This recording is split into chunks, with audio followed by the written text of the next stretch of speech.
Chapter 3 The 1001 Bottles. Next day, the stranger's luggage arrived, and it was very remarkable because there were a couple of trunks, a box of books, a dozen or more crates, boxes, and cases packed in straw.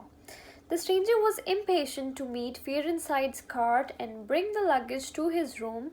That he didn't notice Fearenside's dog. The dog hopped and tore the stranger's glove and bit his leg, ripping his trousers. Fearenside stopped the dog with the help of his whip. As soon as the stranger glanced at the torn glove and at his leg, he rushed into his room. Mr. Hall told Mrs. Hall that the dog bit the stranger, and he immediately followed him upstairs. He felt sympathetic, so he suddenly opened the door. He noticed a very unusual thing: a handless arm waving towards him and a face with three huge spots, very like the face of a pale pansy. What's a pale pansy? A pale pansy is a flower that has inner side of plates, so dark that it appears as if nothing is there. Suddenly, he felt a push in his chest and he was out of the room. The door was slammed in his face and locked. He couldn't figure out what he actually saw. He was speechless for what he saw. In a short while, stranger came downstairs with another gloves and trousers.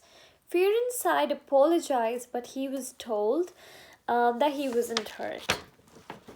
He wanted his luggage quickly in his room. There were many crates containing glass bottles of different sizes. Apart from this, there were test tubes and a balance.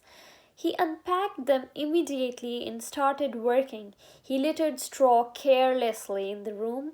When Mrs. Hall tried to complain about it, he told her to add a shilling in the bill. He worked very silently, but once Mrs. Hall heard of something broken, she came to the room's door, but dared not to knock, else he would shout again. She heard him saying, "I can't go on cheated all my life, it may take me. Patience, indeed, fool." When she took in tea, she saw broken glass and a golden stain. He snapped to put any damage into the bill.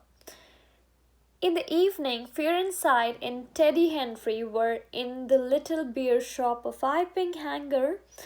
Fearenside told him that the stranger was absolutely black as he observed him through his torn glove and trouser.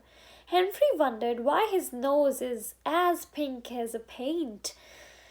Fearenside commented that the stranger is a piebald. Piebald is a person who is black and white in patches.